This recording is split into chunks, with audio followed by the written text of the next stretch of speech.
Hoy Joe Biden, el presidente de Estados Unidos, pone fin a las cárceles en manos de los privados, algo que también hizo el presidente mexicano Andrés Manuel López Obrador.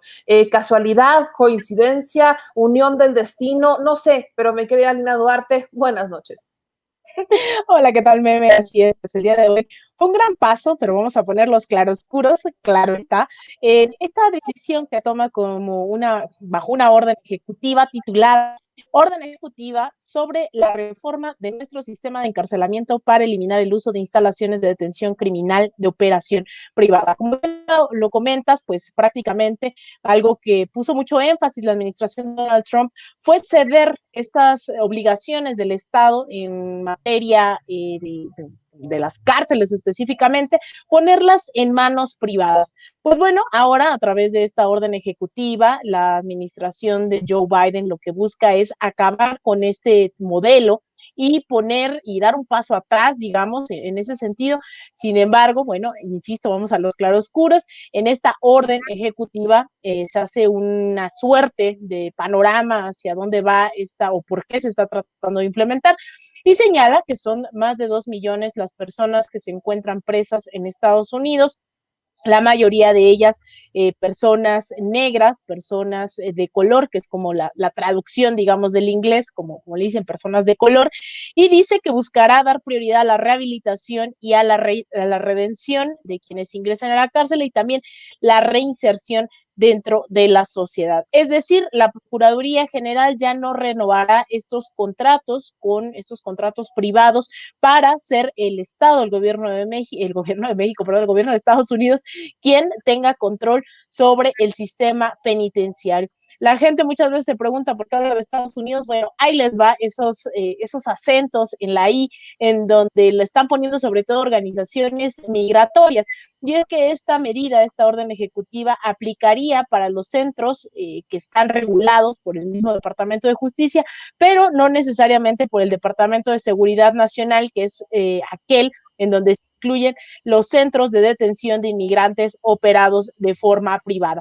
Ahí la iniciativa privada todavía va a perdurar, todavía no se ha hecho una reforma.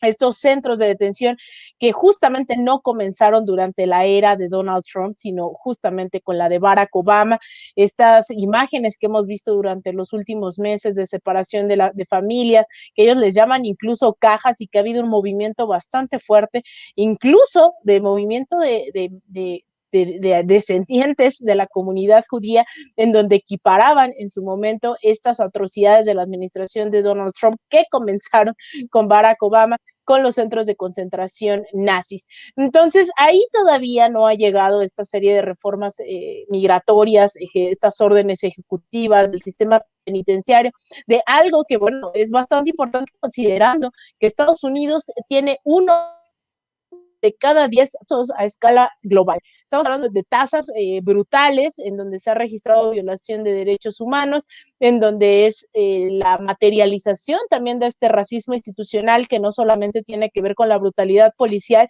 pero que justamente este movimiento que vimos en las calles durante los últimos meses, obviamente estuvo impulsando también este tipo de demandas y hoy está respondiendo una administración Biden comprometida con esas, sobre todo presionada por estas promesas que se hicieron durante la campaña en temas raciales. Entonces, ahí hay un avance en los centros de detención privado, pero todavía faltan estos que dependen del Departamento de Seguridad Nacional, en donde incluyen los centros de detenciones migratorios, en donde han muerto incluso menores de edad.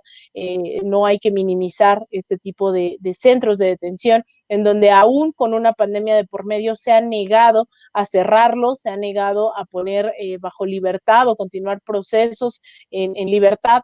Es decir, es algo también bastante escabroso que habla de esta diferenciación del sistema estadounidense donde la justicia no es igual para todos. Entonces, bueno, ahí está, es algo que poco retoman los medios, son las organizaciones, sobre todo de defensa de los derechos de los migrantes en Estados Unidos, quienes hacen esta puntualización y hacen esta insistencia en que también estas órdenes ejecutivas y estas medidas vayan encaminadas hacia realmente lograr fragmentar ese racismo institucional y que no nada más tenga que ver con las cárceles privadas, sino con estos centros de detención migratorio, Meme. Mi querida Lina, la pregunta obligada acá es, ¿qué tanto va a tardar esto? Hablamos de racismo institucionalizado, hablamos de un país en donde tú lo has documentado, lo hemos documentado acá, el racismo ya existía, se acrecentó este discurso con un Donald Trump, pero vimos cómo racistas, cómo grupos racistas se alzaron mucho y estuvieron muy presentes, algo que ha existido a lo largo de los años, pero que hemos visto reflejado últimamente y con mucha más fuerza. ¿Cómo? ¿De cuánto tiempo estamos hablando para ver a un Estados Unidos con menos racismo, menos violento, a un Estados Unidos más justo, a un Estados Unidos, pues sí, convertirse en ese país que en discurso siempre ha sido el país de las libertades? Claro, pues yo creo que este tema de la equidad racial, que es como le denominan en varias ocasiones, va a tardar, ¿no? Y va a tardar porque a veces también estas luchas que se convierten en liberales y en solo pintar las capas, ¿no? Por encima y mostrar como si ya se hubiese acabado el racismo, como cuando llegó Barack Obama a la presidencia, o ahora con la primera mujer afrodescendiente en Estados Unidos como vicepresidenta. Eso a veces se presentan como los grandes logros de la lucha antirracista, que no son en realidad eso. La lucha antirracista llega a todo esto, a los centros de detención migratorios en donde los migrantes, nuestros migrantes, están muriendo en condiciones totalmente precarias y más ahora acentuado bajo la pandemia, como ya lo comentaba, o en el caso de la brutalidad policial que bien hemos visto que ha sido motivo de todas estas protestas multitudinarias. Falta todavía, ¿no? Y estamos hablando de un país, y por eso hay que ponerlo sobre la mesa tal cual, en donde apenas hace 5 décadas la comunidad afroestadounidense ni siquiera era capaz de votar, no estaba permitido. Los derechos que nos venden hoy como el ejemplo a seguir, en realidad son muy recientes. Estados Unidos, del cual se habla como la tierra de la libertad, el sueño americano, sí lo es, pero para el 1% de su población. Entonces, yo creo que todavía es una lucha permanente, que creo que nuestro trabajo es visibilizarla porque ahí he estado, donde hay opresiones, hay una lucha, ahí está la lucha de nuestros migrantes, de estas organizaciones, la lucha de los afroestadounidenses, ahí está presente, pero pocas veces es visibilizada, justo porque ese establishment mayoritariamente blanco, fundado sobre la supremacía blanca, pues no les conviene dar ese derecho de igualdad a toda la población, porque pareciera que ya tenemos asignado nuestro rol por naturaleza, ¿no? Tú como eres mexicano, tú como eres salvadoreño, entonces tienes tu rol en ese sueño americano de sumisión y opresión. Entonces todavía es una lucha larga, no dudo, y yo creo que no hay que también ser pesimistas, ha avanzado.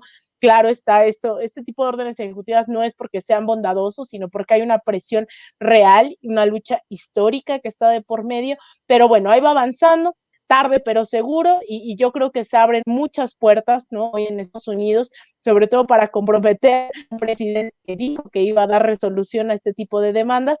Vamos a ver si es cierto. Yo particularmente soy muy escéptica de esas situaciones, pero la lucha ahí está. Entonces, aunque va para largo, va caminando. Pues con eso